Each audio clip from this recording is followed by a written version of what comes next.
আপনি কি জানেন, যখন ভগবান কুকুরকে তৈরি করলেন, ভগবান বললেন তোমার কাজ হবে মানুষের দরজায় দাঁড়িয়ে পাহারা দেওয়া।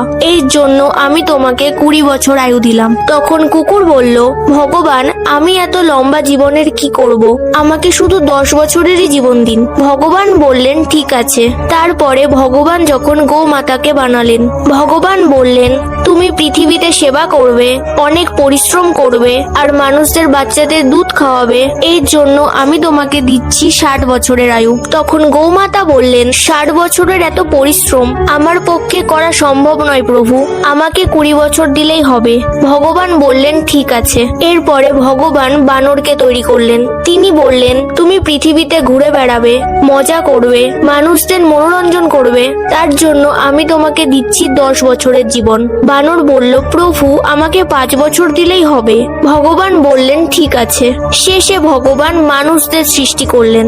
ভগবান বললেন তুমি পৃথিবীতে যাবে, মজা করবে, ঘুরবে, কাজ করা শিখবে, তোমাকে তার জন্য আমি দিচ্ছি 20 বছর।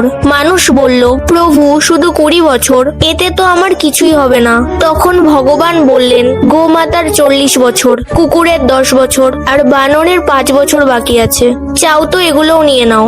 মানুষ খুশি হয়ে বলল জি প্রভু আমাকে দিয়ে দিন। প্রথম 20 বছর মানুষ খুব মজা করে, এটা তার নিজের জীবন মনে করে। পরের 40 বছর পরিশ্রম, সংসার, দায়িত্ব, এটা গোমাতার জীবন। তারপরে 5 থেকে 10 বছর নাতিপুতির সাথে খেলা করা, এটা বানরের জীবন। আর শেষ বয়সে দরজার সামনে বসে থাকা, এটা কুকুরের জীবন। আর শেষে আপনিও যদি ভগবান শিবের ভক্ত হন, তাহলে কমেন্টে আজকে কেউ হর হর মহাদেব লিখতে ভুলবেন না।